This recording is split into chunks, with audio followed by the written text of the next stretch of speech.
So, welcome to dear students.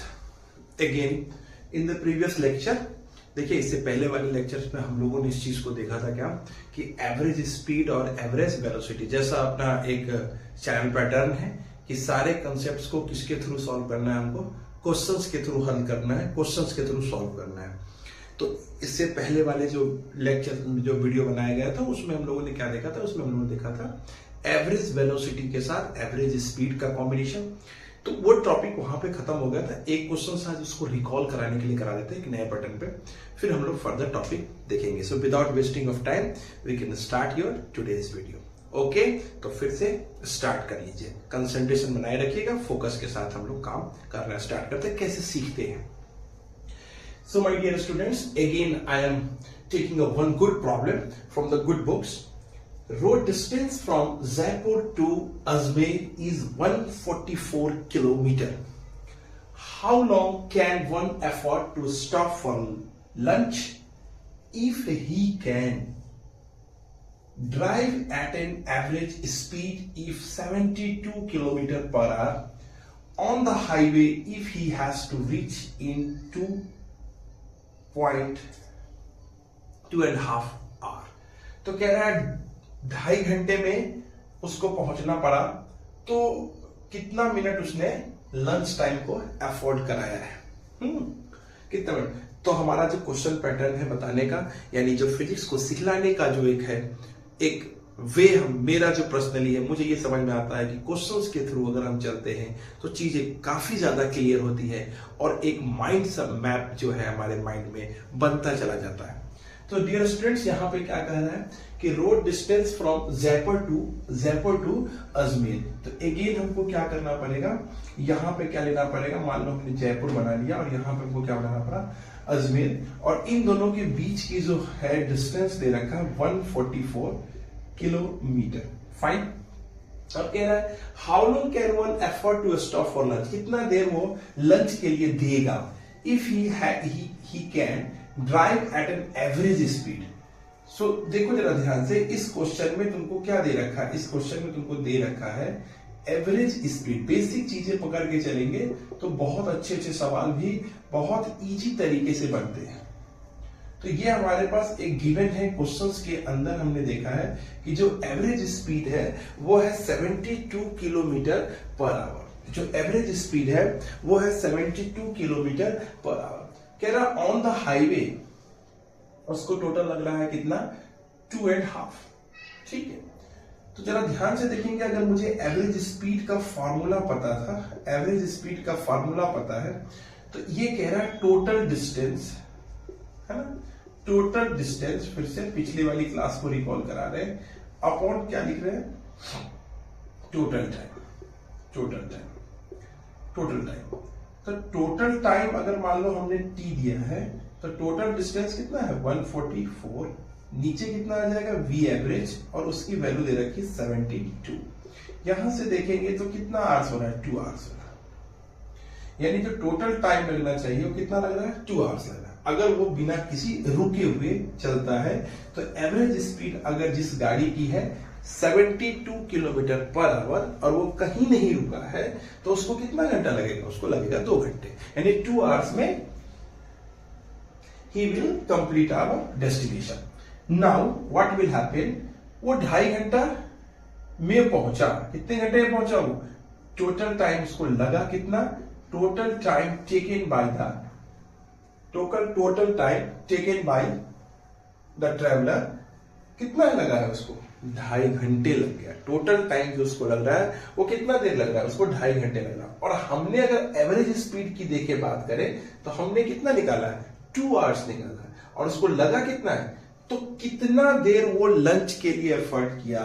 तो lunch के लिए लग रहा टाइम अगर हम निकालते हैं तो 2.30 minus 2, it means that 30 minutes, यानी हाफ आवर जो है उसने लंच को ऑफर किया है।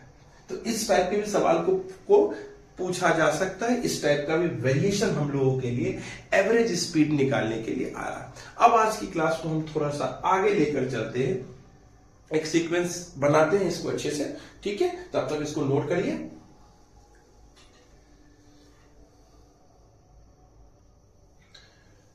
नाउ माय डियर स्टूडेंट्स, अब जो हमारा कॉन्सेप्ट आएगा, अब हम लोग फिजिक्स में चल रहे हैं किसके लिए?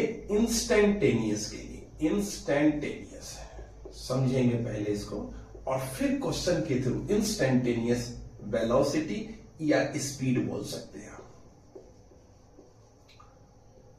इंस्टेंटेनियस, यहीं पे सारा काम भी हो जाएगा, है ना, क्योंकि छोटे छोटे फॉर्मूलेज हमको पता भी है। इंस्टेंटेनियस क्या है? जैसे मान लिया जाए कि कोई बॉल है जिसको एक ऊंचाई से यहां से अगर इसको हम ड्रॉप कर रहे हैं तो किसी पार्टिकुलर पॉइंट पे जो डिस्प्लेसमेंट आ रहा है, जैसे मान लेते हैं इस छोटे से पॉइंट के लिए डिस्प्लेसमेंट क्या लेते हैं? dy लेते हैं। जब भी किसी छोटे से यानी एलिमेंट्री पार्ट के लिए अगर हमको लेना होता है तो हमारा क्या होता है? हमारा होता है dy। अगर मान लिया यही चीज हॉरिजेंटल चलता तो एलिमेंट्री पार्ट के लिए क्या लेते हैं? हम dx लेते हैं। छोटे से एलिमेंट्री पार्ट के लिए लग रहा जो टाइम है वो क्या होता है? dt। छोटे से पार्टिकल के लिए लग रहा टाइम जो है वो क्या होता है? dt। तो स्पीड इक्वल्स टू क्या होता है? dx बाई dt, यानी this is the speed in x direction. Speed का फॉर्मूला क्या होगा? dx by dt। और अगर ये वेलोसिटी हो जाए तो छोटे से डिस्टेंस के लिए तो स्पीड और वेलोसिटी सेम ही रह जाती है मैग्नीट्यूड में देखा जाए तो। और यहीं से अगर मान लिया मैंने एक्सेलरेशन भी निकाला तो एक्सेलरेशन हो जाता है dv बाई dt। यानी इन दोनों इक्वेशंस को, इन दोनों स्पीड इक्वेशंस को अगर हम देखें तो ये कैसा इक्वेशन हमको दिख रहा है? ये बाय कैलकुलस मेथड का इक्वेशन है। यानी फिजिक्स में एक बात आप समझ लीजिए, क्योंकि एक तो पहली बार अभी आया आपको, और अगर आपने थोड़ा बहुत भी फिजिक्स को पिछले एक बार भी रिकॉल देखा है, या मतलब मेरा कहने का इन शॉर्ट अगर आपने कभी भी देखा है तो आप इस बात को गौर करना, जहां भी डिफरेंशियल इंटीग्रेशन होता है जनरली स्टूडेंट्स वहां ये समझते हैं ये चीजें टफ हो रही है। आप मेरे बात को समझो कि अगर आपके इक्वेशन में मैथमेटिकल फॉर्मेशन आ रहा है, डिफरेंशिएशन और इंटीग्रेशन आ रहा है, और उसके थ्रू कोई फॉर्मूला दिया गया है, 100% एश्योरिटी आप मेरे तरफ से लेके चलना कि ये जो फॉर्मूला है ये आपको बिल्कुल रियल रिजल्ट देगा, और इसके लिए आपको किसी भी कंडीशंस को याद करने की जरूरत नहीं है कि ये इक्वेशंस के लिए। जैसे मान लिया मेरे पास इक्वेशन आता था बचपन में, जो हम लोग छोटी क्लासेस के लिए पढ़ते हैं, क्या पढ़ते हैं? v equals to u plus at, ये इक्वेशन पढ़ते हैं। हाँ, ये सब देखेंगे भी। s equals to ut plus half at square, क्योंकि अपना मुद्दा है क्वेश्चन से ही कॉन्सेप्ट्स बनाना है ना। तो अभी मैं बिल्कुल छोटी चीजों को लिखेंगे, v square u square plus 2s। These are the equation. जैसे इसमें भी निकाल सकते हैं ना वी एवरेज, तो कैसे निकालते थे? u plus v by 2। So these are the equation once we can solve by this equation, we have to understand where it can be applicable. You cannot be applied everywhere in the mechanics. ये motions के equation जरूर है, लेकिन इसके लिए आपको याद रखना पड़ेगा कि when the acceleration is constant या यूनिफॉर्म, ये बिल्कुल याद रखना पड़ेगा। और इससे बेसिक समझ में आ रहा है, एक्सेलरेशन मतलब change in velocity upon total time interval. But ये जो फॉर्मूला है ना, ये जनरल स्पीड इक्वेशंस है। हम इससे कोई भी फार्मूला डिराइव कर सकते हैं। इन शॉर्ट देखें तो कोई भी फार्मूला हम डिराइव कर सकते हैं। ये सारे फार्मूले हम कहां लगाते हैं कि जब हमारा एक्सेलरेशन क्या है? जब हमारा एक्सेलरेशन क्या है? यूनिफॉर्म है। ये सारे के सारे फार्मूलेस कब लगते हैं? जब हमारा एक्सेलरेशन क्या है? यूनिफॉर्म है। अब जरा देखो, अगर मान लिया मैंने छोटे से पार्ट के लिया, तो यहां पर मैंने क्या लिया? यहां पर मैंने लिया वेलोसिटी, ये स्पीड dx बाई dt। छोटे से पार्ट के लिए अगर लिया गया है तो उसमें छोटा सा टाइम आ गया, यहां निकल गया एक्सेलरेशन। इट मींस दैट अगर मैंने यहां dx लिखा तो क्या लिखोगे? यहां v dt भी लिखोगे। तो अगर डिस्प्लेसमेंट निकालना है तो क्या हो जाएगा? x is the function of time. ये है इक्वेशन। तो इसका यही तो मतलब हुआ कि अगर यहां पे मैंने इंटीग्रेशन लिखा है तो इंटीग्रेशन ऑफ फॉर्मूला क्या बन जाएगा? v dt। यानी जो v है वो किसका फंक्शन है? टाइम का। यानी v किस में रिप्रेजेंट हो जाएगा, v रिप्रेजेंट हो जाएगा टाइम के अंदर। यहां देखो इक्वेशन से आपको समझ में आ रहा होगा। यहां देखो मैंने x इक्वल टू क्या लिखा है, ft। हाँ, थोड़ा सा मैथमेटिक्स को लेके चलेंगे, अभी से आदत डालेंगे तो अभी देखना बहुत मजा आएगा, वो करने में अच्छा लगेगा।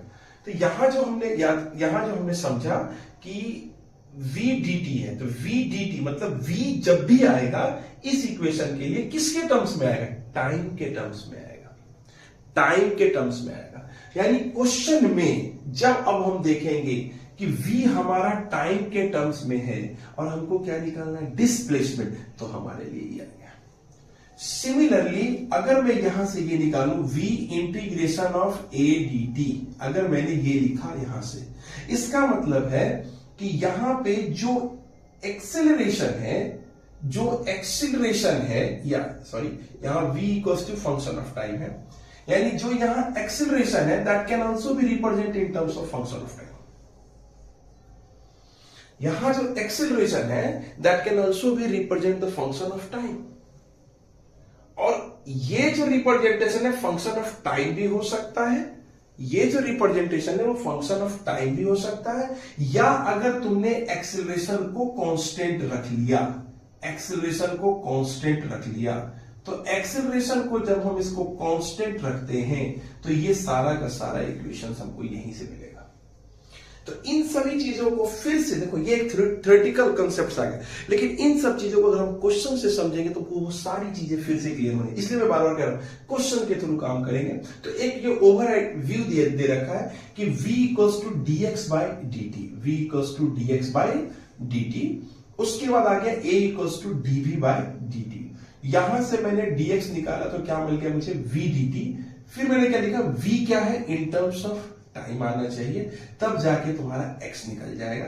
यहां एक्सेलरेशन कांस्टेंट भी हो सकता है या नॉन यूनिफॉर्म भी हो सकता है। मैंने क्या बोला, जब भी आप इंटीग्रेशन के कोई भी फार्मूले, डिफरेंशिएशन के कोई भी फार्मूले यूज कर रहे हैं तो आप किसी भी केस में इसको लगा सकते हैं। आपको इसके लिए कोई भी कांस्टेंट याद करने की जरूरत है नहीं। इसका ये मतलब हो रहा है कि अगर हमको इसके एप्लीकेशंस पता चल जाएंगे, यानी मैथमेटिक्स के थ्रू अगर हमको अंडरस्टैंडिंग मिल जाए फिजिक्स की, तो आई होप सो मेमोराइजेशन का पावर बहुत ज्यादा बढ़ जाएगा, अंडरस्टैंडिंग स्किल आपकी बढ़ जाएगी, and you feel really comfortable to solving the numerical problems.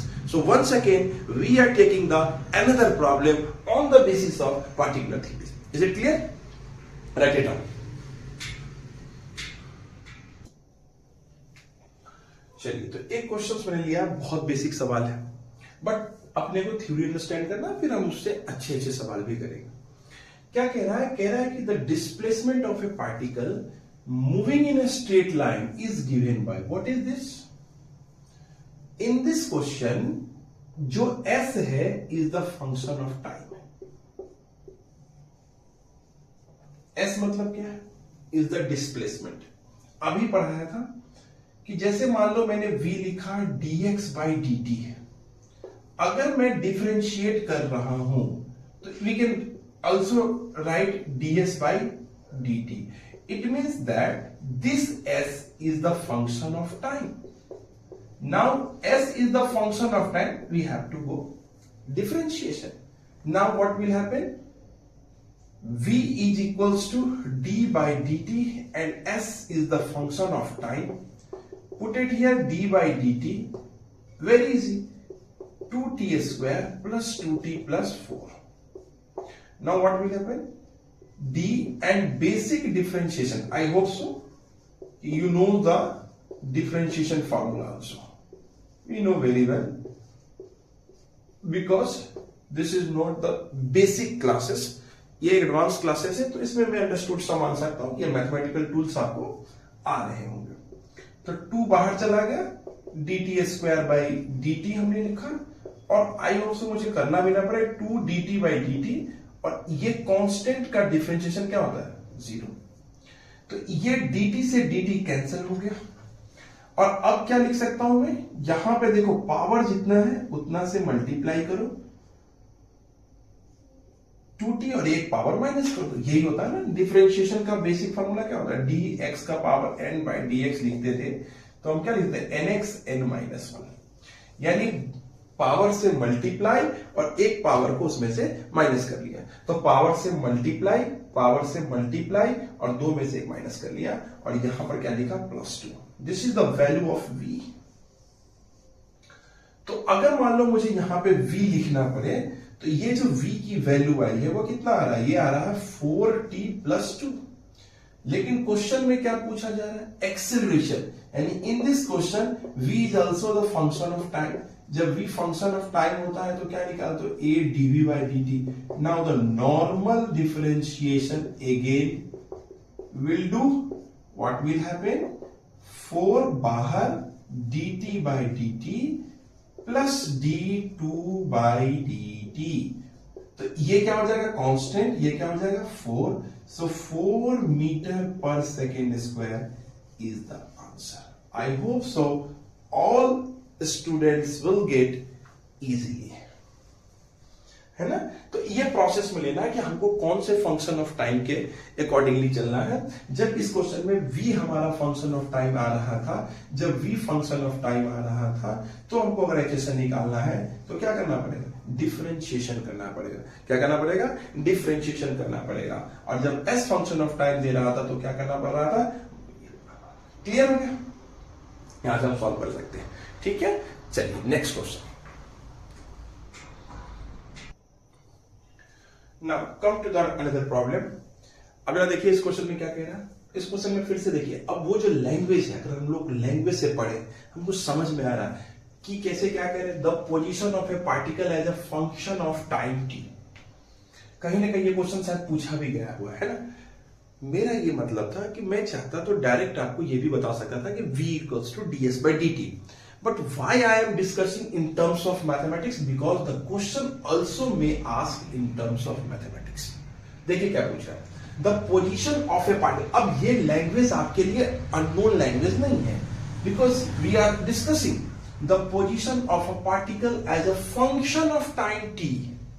यहां दे रखा है position of a particle. Position of a particle मतलब displacement of a particle as a function of time t is given by, देखिए already दे रखा है कि जो पोजीशन है पार्टिकल का, डिस्प्लेसमेंट है। ध्यान से सुनिएगा, अगर किसी भी क्वेश्चन में इन जनरली अगर मैं देखा जाए, so I have seen in the SC Verma problem also sometimes displacement को पोजीशन से रिप्रेजेंट कर रहे हो।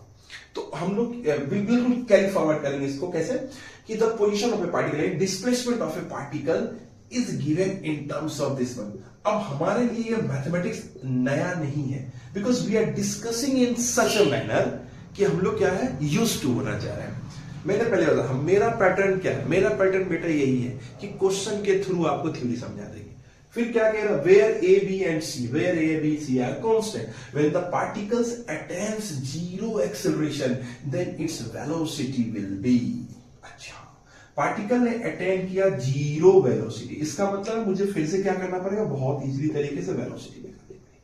तो dx/dt, और x हमारा फंक्शन है इन टर्म्स ऑफ टाइम, तो क्या लिखेंगे, एक डिफरेंशिएशन होगा। देखो यहां पे at प्लस डिफरेंशिएशन ऐसे ही कर रहे हैं ना, d/dt। अगर आप 2-3 बार मुझे भी करते देख लोगे तो आपको फिर से ये रिकॉल हो जाएगा कि हम कैसे कर रहे हैं। d/dt अगर आपको आ रहा है तो कोई दिक्कत वाली बात नहीं है, आप इसको प्रोसेस में आगे लेकर आंसर निकाल कर बैठ जाइए आराम से, कोई दिक्कत नहीं। तो ये क्या करें, a बाहर चला गया तो क्या लिखेंगे, dt/dt प्लस b बाहर चला गया, ये हो गया dt²/dt माइनस c बाहर चला जाएगा, ये क्या हो जाएगा dt3/dt। अब dt से dt cancel, this is a, यहां पे 2 देखिए पावर से मल्टीप्लाई और एक पावर माइनस, तो 2bt, और यहां पे फिर क्या आएगा, पावर से मल्टीप्लाई और एक पावर माइनस, 3ct², यानी this is v। Again I am talking a, तो a निकालेंगे तो क्या करना पड़ेगा आपको, dv/dt, यानी इससे हमको क्या निकालना पड़ेगा, हमको वेलोसिटी से एक्सेलरेशन निकालना पड़ेगा। ये तो कांस्टेंट गिवन है, तो dA/dt this is constant plus 2b constant, constant हमेशा बाहर चला जाता है, तो dt/dt again this is -3c dt²/dt। ठीक है, अच्छा, जरा सा देख लेते हैं कैमरे में कि ये ठीक से दिख रहा है कि नहीं। चलिए बहुत अच्छा, ये विजुअल है। तो ए इतनी वैल्यू आ गई है ना। तो अब क्या लिख सकते हैं हम लोग, यहाँ पे लिख कर दो, यहाँ पर कर देता हूं मैं। ए की वैल्यू कितनी आ रही है, ए की देखिए ये कांस्टेंट है, तो कांस्टेंट का तो 0 हो जाएगा, इसको आप 0 लिख सकते हैं। प्लस कितना लिखोगे आप 2b, ये dt 1 आ जाएगा, माइनस 3c, और अगेन आई एम सेइंग एक जो पावर है उससे मल्टीप्लाई और एक पावर माइनस कर लो, तो 2t बच जाएगा, क्योंकि पावर कितना है 2 है, एक माइनस करो कितना बचेगा। आप मेरे साथ लगातार डिफरेंशिएशन वगैरह देखेंगे तो आपको भी ये बहुत क्लियर हो जाएगा। अब मुझे क्या है, सब कुछ गिवन है। अब अकॉर्डिंग टू द क्वेश्चन क्या गिवन है, when the particle attains 0 acceleration. तो जब पार्टिकल 0 एक्सेलरेशन अटेंड कर रहा है तो टाइम की वैल्यू कितनी हो रही है, 2b equals to 6ct. So again 2 3s और t equals to b by 3c. जब एक्सेलरेशन 0 है तो टाइम इतना है, तो उस समय v कितना होगा, इसी v में रख दो आप, a plus 2b, टाइम की जगह पर कितना रखोगे, b by 3c minus 3c t square v square by 9c square, 9c square. तो जरा देखेंगे क्या हो रहा है, यहाँ पे एक c से एक c मर जा रहा है और 3 3 ये भी हो जा रहा है, तो a plus 2b square by 3c minus b square by 3c। Normally इसको सॉल्व करेंगे, एक नॉर्मल सा कैलकुलेशन है, by 3c। So this is our answer, a plus b square by 3c। Now this is our answer. तो इस type से बच्चे और हम क्वेश्चंस को करते चले जा रहे हैं, तो मेरा कॉन्सेप्ट, मेरा डर जो है धीरे धीरे बहुत लूज हो जाएगा, मुझे डर नहीं लगेगा, मेरा लेस हो जाएगा। और डर हमारा लेस हो गया अगर एक बार, तो फिर से हम अच्छे से यानी डिफरेंट डायमेंशंस के क्वेश्चंस को भी हम अटैक करने की पॉसिबिलिटीज बढ़ाना स्टार्ट कर रहे हैं। Is it clear? So ready for the next question, right it down.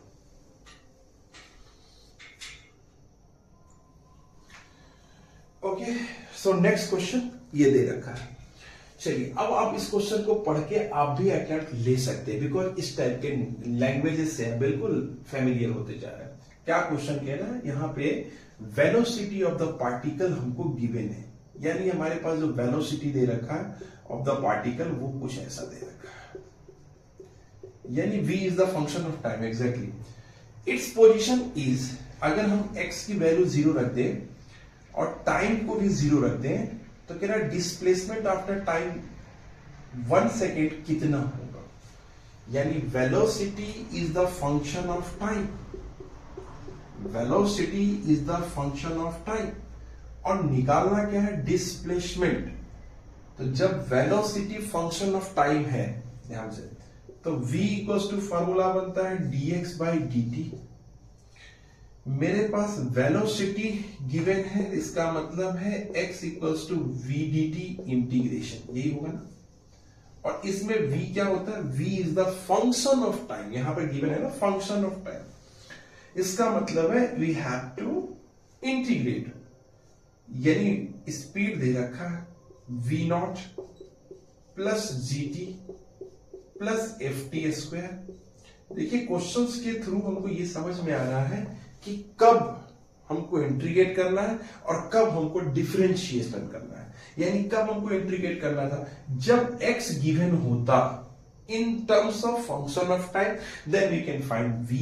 यहां पर क्या गिवन है, यहां पे v गिवन है, हमको निकालना x है, और x की जो वैल्यूज है, जब x, यहां भी x dx ही रखते हैं, इंटीग्रेशन कर रहे हैं, कह रहा है x 0 से लेकर x की वैल्यू कहां तक, x निकालना पोजीशन पे, डिस्प्लेसमेंट कितना होगा, यहां पे कह रहा है जब x 0 है तो टाइम कितना है 0, x 0 है तो टाइम कितना है 0, और जब x पे निकालना है उस समय टाइम कितना होना चाहिए 1। ये हमारा लिमिट्स हो गया। जरा देखो फिजिक्स में जितने भी कंडीशंस हम पढ़ते हैं उसका कहीं ना कहीं एक कंस्ट्रेंट बना होता है, एक बाउंड्री दी होती है, एक लिमिट्स पुट होता है, कि जब टाइम तो इन्फिनिट भी हो सकता था, लेकिन वो कह रहा है कि नहीं 0 से 1 सेकेंड के बीच में आप मुझे पोजीशंस बताइए। अगर मैं dx का इंटीग्रेशन करूं तो dx का इंटीग्रेशन x हो जाता है और इसको मुझे ऐसे लिखना पड़ेगा, यानी जब मैं इसको ऐसे लिखूंगा तो फाइनल लिमिट और -0 दोनों को यहां पुट करेंगे। तो पहले हम अपर लिमिट x है, लोअर लिमिट 0 है और साइन बीच में क्या होता है, नेगेटिव का होता है। यहां पे क्या लिखोगे, इक्वल्स टू। सिमिलरली इंटीग्रेशन करना है तो क्या लिखोगे, v0 dt 0 से 1, g भी कांस्टेंट t dt 0 से 1, f constant t square dt 0 से लेके कहां तक, 1 तक, ये लिखेंगे ना। तो अब अगर तुम इसको सॉल्व कर सकते हो तो x की वैल्यू कितनी आ जाएगी, v0। देखो dt को मैं क्या लिखूं, dt को मैं क्या लिखूं, यहां 0 से लेके 1 तक चले, प्लस देखो बेटा g लिख दिया मैंने, यहां पे लिखा t dt 0 से लेके 1 तक, और प्लस अब क्या लिखूं मैं, f। अब क्या लिखूं मैं, 0 से लेके 1, क्या हो जाएगा, t स्क्वायर dt। जरा गौर करके देखोगे तो क्या मिलेगा, v0 dt को क्या लिख सकते हो आप, t, तो 0 से लेके 1 तक, प्लस t, इंटीग्रेशन में एक पावर बढ़ा दो, t का पावर कितना, 1, बढ़ गया तो कितना, 2, और बढ़े हुए पावर से डिवाइड कर दो, 0 से लेके 1, एक पावर बढ़ा दो, 2 है तो 3, और बढ़े हुए पावर से डिवाइड कर दो, क्या होगा बेटा। यहां पे अगर मैंने कहा तो v0 तो v0, t की जगह पे 1 पुट करूंगा, -0, g by 2 constant, t square तो 1 स्क्वायर -0 का square, f by 3 1 cube -0 cube। What will happen, v0 g by 2 f by 3, कुछ है क्या, v0 g by 2 plus f by 3, this is the answer। So this is the way how to understand where integration is applicable and where difference in the initial phase, है ना।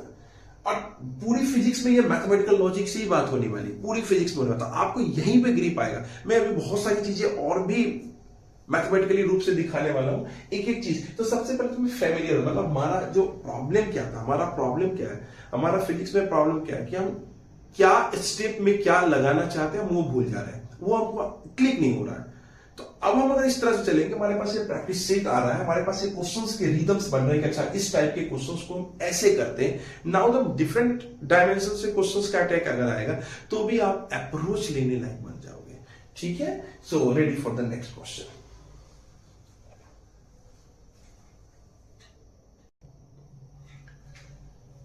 सो this is the last question for today. इस class के लिए हमारे पास ये last question आ रहा है। क्या कह रहा है कि the position coordinates of a particle moving in a 3D coordinate system.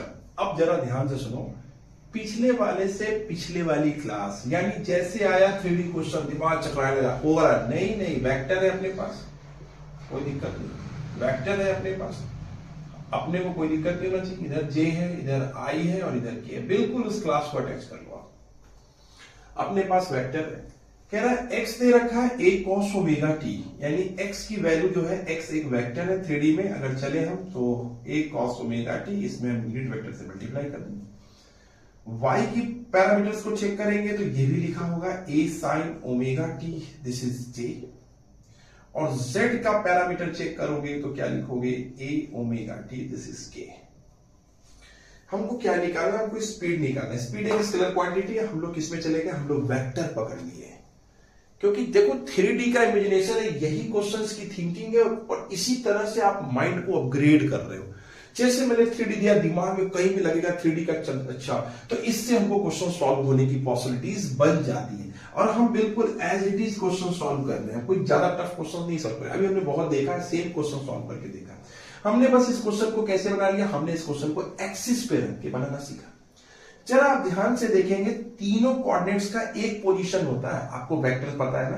Vector positions में जब भी हम लोग पढ़ते थे, पोजीशन ऑफ वेक्टर पढ़ते थे, तो क्या लिखते थे, एक्सआई। मैं वेक्टर पे भी अगला क्वेश्चन बहुत बनाऊंगा, अभी तो इस पे भी क्वेश्चंस अच्छे क्वेश्चंस बनेंगे, तो इसको भी बनाएंगे अपन, है ना। अभी आज बेसिक क्लास आप देखेंगे वेक्टर की। फिर से देखो, एक वेक्टर लेक्चर में वेक्टर पढ़ाया गया, इससे पहले वाले लेक्चर्स में वेक्टर पढ़ाया गया, इसमें यानी जब जब टर्मोलॉजी आएगी तब तक उस टर्मोलॉजी को रिवाइज करेंगे। इससे हमारा कॉन्सेप्ट मजबूत होता है, इसी से हमारा कॉन्सेप्ट इजी हो जाएगा। यानी हम 3D में देखेंगे तो हमारा एक वेक्टर x में, y में, z में, लेकिन हमने उसको कंबाइंड इफेक्ट देखा तो हमको मिला पोजीशन वेक्टर, हमको मिला पोजीशन वेक्टर, यानी r की वैल्यू हम लोगों को मिल चुकी है।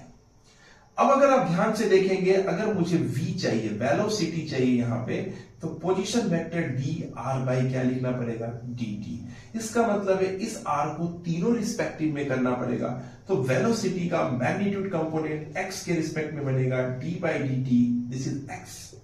वेलोसिटी का y कंपोनेंट मिलेगा d बाई dy, और वेलोसिटी का z कंपोनेंट मिलेगा dz by dt। This is the components of this vector. हम लोग वेक्टर सॉल्व करने के समय जब भी वेक्टर को सॉल्व किया गया है, कुछ इसी तरह से वेक्टर को रिप्रेजेंट किया गया है। तो अगर आप जानते हैं, अगर यहां पे मैं सिर्फ vx निकालूं और आपको यह पता है कि x is the magnitude and this is a cos omega t, तो a cos ओमेगा t ये माइनस साइन हो जाता है, क्योंकि cos का जो डिफरेंशिएशन है, अब ध्यान से सुनिए, जब भी कभी आप cos थीटा लगाते हैं, बाई डी थीटा लगाते हैं, तो लिखते हैं minus of sine theta. Similarly d cos theta की जगह एंगल ले लिया हमने ओमेगा t, नीचे किससे करना पड़ेगा, dt से। तो अगर dt से तो ये ओमेगा पहले बाहर, ओमेगा से मल्टीप्लाई, और cos की जगह पे लिखेंगे आप साइन ओमेगा t। आपने क्या लिखा है यहाँ पे, साइन ओमेगा t, तो minus a sine omega t, और यहां पे आप लिखेंगे ए डब्ल्यू। सिमिलरली अगर आपने इसको सॉल्व किया तो वी वाई की वैल्यू आ जाएगी, प्लस में होगा ए डब्ल्यू कॉस ओमेगा टी, ये वैल्यू आ गई। अगर मैं इसको डिफरेंशिएट करके देखूं, अगर मैं इस y को डिफरेंशिएट करके देखूं जरा सा, तो मुझे मिलेगा D A sign omega T by D T. A constant बाहर, ओमेगा टी में टी है यहां, ओमेगा बाहर, साइन का differentiation plus cos omega T, तो इतनी वैल्यू आ गई। यहां पे मैं अगर डायरेक्ट करना चाहूं vz, तो मैग्नीट्यूड मिल जाएगा मुझे A W, because D T by D T cancel, तो यहां वैल्यू आ गई w। अब ये तीनों किसके कंपोनेंट्स हैं, तो ये तीनों का अगर मैं नेट वेक्टर फॉर्म में लिखूं, तो again I have to write in such a manner v y z plus v z के, इस टाइप से लिखना पड़ेगा। क्वेश्चन को जैसे मैंने वेक्टर बनाने का स्टार्ट किया, क्वेश्चन मेरा बनना स्टार्ट हो गया। तो Vx की वैल्यू बच्चों कितनी दे रखी है, minus A W sine omega T I plus V Y A W cos omega T से प्लस ए डब्ल्यू के। ये तो वेक्टर बन गया। पूछा क्वेश्चन में क्या जा रहा है, क्वेश्चन में पूछा जा रहा है स्पीड कितना होगा। क्या क्वेश्चन पूछा जा रहा है, स्पीड कितना होगा। तो मैं क्या इसको रफ कर दूं, चाहे यहां निकाल सकते हैं। जैसे मान लो मुझे क्या पूछा जा रहा है, मुझे पूछा जा रहा है स्पीड कितना है, स्पीड यानी मैग्नीट्यूड, और किसी भी वेक्टर का मैग्नीट्यूड क्या निकालते हैं, तो minus A W sine W T का स्क्वायर प्लस, ये अच्छा सवाल है, A W cos W T का स्क्वायर और plus A square W square. जरा देखेंगे, A square W square sine square omega T plus A square W square cos square omega T plus A square W square, ये क्या बनेगा, under root. अब आप खुद देखो कि यहां पे कितना आ रहा है, साइन स्क्वायर ओमेगा टी और कॉस स्क्वायर ओमेगा टी, अगर मैं कॉमन ले रहा हूं तो ए स्क्वायर डब्ल्यू स्क्वायर वो 1 हो जाएगा, यहां पे आ जाएगा इतना। इसको सॉल्व करोगे तो under root 2 a square W square, आगे सॉल्व करोगे तो रूट 2 ए डब्ल्यू रूट 2 ए डब्ल्यू, दिस इज आंसर। चला देखो, क्वेश्चन सॉल्व करने की बात अभी हम इन जनरल ज्यादा नहीं कर पा रहे। हम, मेरा मकसद क्या है, जो मेरा मेन मुद्दा है वो क्या है, आपको क्वेश्चन दिखा के आपको डर खत्म करना। हमने स्टेप कैसे लिया, हमने कैसे समझा, यहाँ 3D हमने वेक्टर में पढ़ा था, लेकिन वेक्टर में पढ़ा था, इसका यूज किया। अगर हमने 2 चैप्टर के गैप पे यूज करना नहीं सीख पाया, आप सोच के देखो, इसका यूज आपको रोटेशन में आ जाएगा, तो आपके 7-8 चैप्टर के बीच में गैप आएगा। आपको ये गैप मेंटेन करना है, आपको ये गैप मेंटेन करना, और इसका सबसे बेस्ट तरीका है number of problems we will solve. Number of problems will solve. First of all इस क्लास का पूरा एजेंडा हमारे पास क्या है, हमारे पास एक ही चीज है। हमने क्या किया, क्वेश्चन लिखा है, हमको समझ में नहीं आ रहा, पहले हमको समझने की कोशिश करना है। बिल्कुल वीडियो को पॉज करेंगे, वहां पे हम अटेम्प्ट लेंगे, आपको कहीं ना जाने की जरूरत ही नहीं है, आपको अटेम्प्ट लेना। नहीं आ रहा है तुरंत नीचे सॉल्यूशन आप देख रहे हैं कि किस तरह से मैं स्टेप बाय स्टेप आपको लेके चल। आई होप सो बहुत मदद करेगा आपको फिजिक्स को बहुत अच्छे तरीके से ग्रिप और उसके ऊपर कमांड लेने में। सो तब तक के लिए अलविदा, बने रहिए, फिर से वेट कीजिए, अगला वीडियो फिर लेकर आएंगे। आपके सारे फिजिक्स के टफेस्ट प्रॉब्लम को मैं बहुत तरीके से सॉल्व करूंगा और जिसको मैं बहुत इजी वे में रिप्रेजेंट करूंगा। सो आपके ब्लेसिंग्स की सख्त जरूरत है, इसलिए आप मेरे साथ बने रहिए। बहुत बढ़िया, धन्यवाद, थैंक यू।